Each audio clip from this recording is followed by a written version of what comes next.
Bonjour à tous, voici la minute du bonheur. Et aujourd'hui, guérir.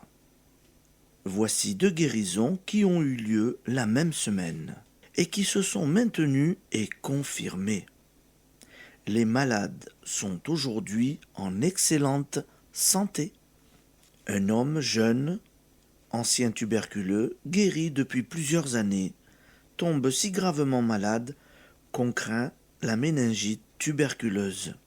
Son entourage le tient pour condamné et le pleure déjà. Des amis proches affirment le soir même la santé au cours d'un profond recueillement et pris avec ardeur. Le lendemain matin, il a passé une bonne nuit. On attend le diagnostic des médecins. C'est la méningite, disent-ils. Mais le cas est moins grave qu'on le craignait. Depuis, la guérison a été si rapide qu'il déclare ne plus avoir ce qu'il a eu, tant les caractéristiques de la crise en son début étaient incompatibles avec une aussi prompte convalescence. Histoire analogue.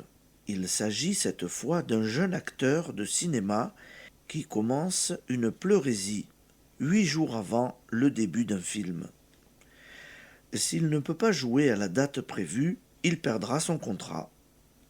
Sa mère se garde de parler de maladie, affirme la santé avec une foi intense.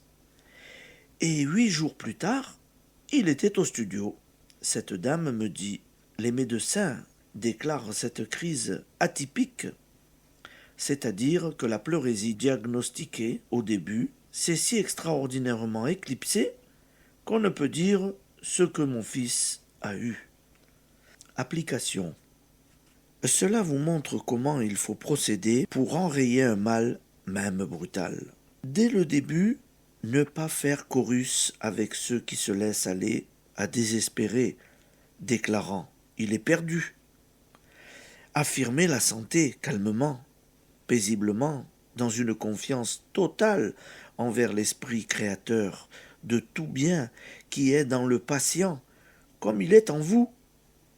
Voir dans les médecins le canal de la sagesse, de l'esprit. Je le pensais, Dieu le guérit, disait Ambroise Paré. Merci et bonne journée, amis auditeurs. À demain.